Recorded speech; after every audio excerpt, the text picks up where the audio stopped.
Young people's experiences, ideas, choices, and preferences help shape the future of cities. This episode of the Bright Young Minds show on Future Cities Africa is with Celiwe Mabaso, a seasoned communications and sustainability professional with a specialisation in community development and impact investment, currently working as the Senior Social Performance Manager for BTE Renewables. Celiwe, welcome. It's nice to have you on the show. Can you give us a brief introduction to your role at BTE Renewables and why it is important? My name is Celiwe Mabaso. I'm an economic development and communications specialist. My work truly entails working with communities, identifying some of their challenges, and designing programs that meet some of those social challenges in the communities. I'm currently working for BTE Renewables as the Senior Social Performance Manager.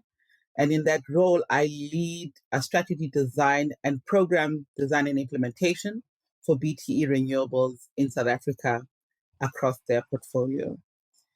Why my job is important? As part of the Renewable Energy IPP program from the Department of Energy, IPPs are required to commit a certain portion of their revenue to the development of communities around where the assets are. And my role is important because myself and my team assist the business in identifying programs that would best uplift those communities that surround the solar and the wind farms that we operate in. What are some of the major challenges that you face in your work or in the sectors that you operate in, and how are these challenges being addressed? One of the major challenges we face in our communities is that in many instances, communities don't understand what renewable energy is and how the programs can benefit our communities. What we've done and what I've done in my role is educate the community on the benefits of renewable energy projects, but also spend a little bit more time on the ground trying to understand what the challenges of the communities are, and also spend a lot of time co creating some of the solutions to the problems that the community has identified. So, the most important thing in community development and impact investment is not imposing the views of the organization onto the community, but rather spending time with the community to understand what they need and how willing they are to own those solutions and lead and allowing the community to lead the process of investment. I'd like to know, how do you measure the success of the projects that you're involved in? Once we've identified a program in the community, what we normally do is we do a baseline assessment. For this, I'll use an example of a maths and science program where we're trying to increase the number of learners who finish matric with maths and science and have an increased interest in STEM. So, what we would do in that instance is we would go into the school in partnership with the Department of Basic Education, and we would do an assessment on the learners who are currently doing maths and science to try and identify where the gaps are and why there's no pull through until grade 12. And then we would design a program based on the gaps identified. How we ensure success, so how we ensure success of that program is we would then do measurements on a termly, a quarterly basis to see if there's been any improvements in the marks of the learners and if there's any need to adjust that intervention as the program goes. Sticking to measurement, how do you measure behavioral change?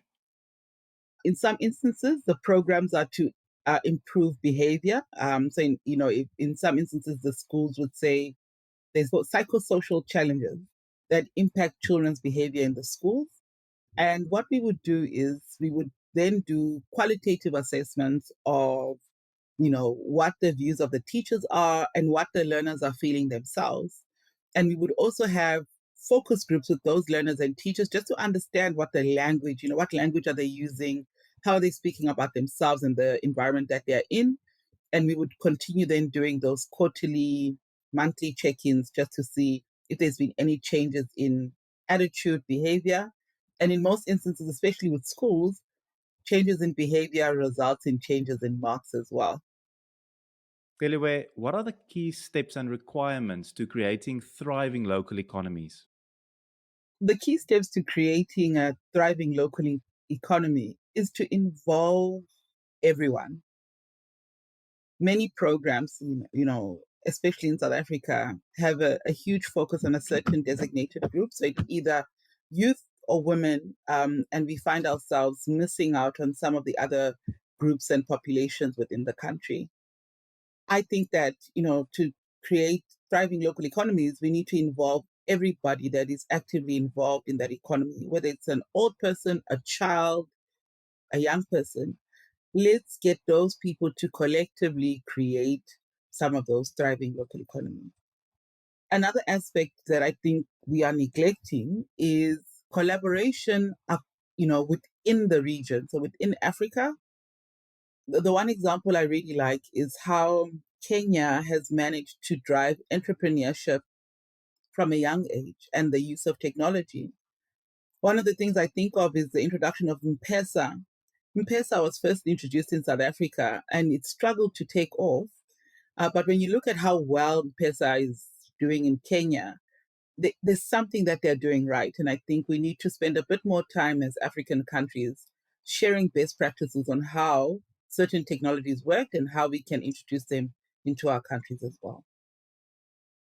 As a young African living in South Africa, how are you currently making sense of what's going on in the world and how do you stay sane?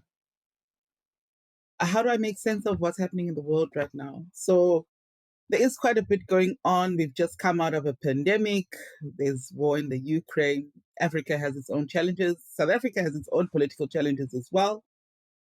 As much as keep abreast of what's happening in the news, I do believe that as a young person, the only way to make sense of what's going on in the world and in our country is to become an active citizen, not just active in politics, not just active in hashtags, but active on the ground. And I've got the fortune of working in a role that allows me to try and address some of the challenges that I see every day.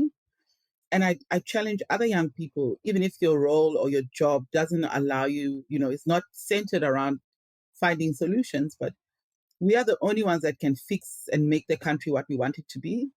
And if we spend a lot of our time criticizing and hashtagging things that we cannot influence, we won't see the change we want to see. So we spend more time on the ground, being an active citizen, making the changes that you want to see so that we can influence from the bottom up. On the topic of cities, what is your vision for the future of cities? What would you like to see? What is standing in this vision, and how do you think these barriers can be overcome? My vision for future cities, with a focus on South Africa, is more integrated cities.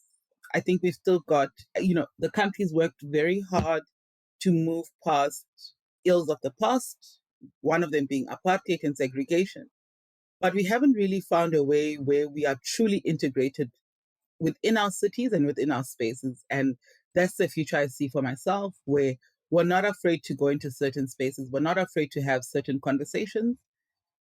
How do we do that?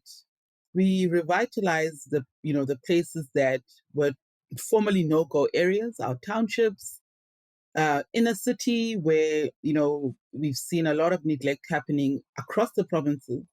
Revitalize those areas and make them more accessible so that people from different walks of life get a chance to integrate, to think and to co-create what they think the future of the city or the country should look like. What's standing in the way of us achieving this is letting go of some of the old beliefs that we might have had and some of the fears as well that we might have had that were created by situations from the past. I really love what we call in South Africa Ama2K Gen Zs because they are truly challenging us to do things differently, to think differently, and to also speak our minds without any fear. And that's what still, I challenge myself and those who are my peers to learn from the younger generation on how to challenge ourselves to do things that make us feel uncomfortable. And in closing, what advice do you have for young people to remain hopeful of the future? My advice to young people to stay hopeful Be bright in the corner where you are.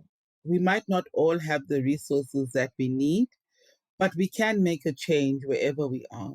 So if you are in a place with limited resources and you don't have internet or anything like that, but you know how to form a youth club, you know how to teach children how to dance, you know how to teach children how to read, how to write, I challenge you to do the little that you can wherever you are and to inspire those around you because inspired people inspire other people. A big thank you to Celiwe Mabaso for this insightful conversation on the Bright Young Minds show on Future Cities Africa. Youth is the future of African cities.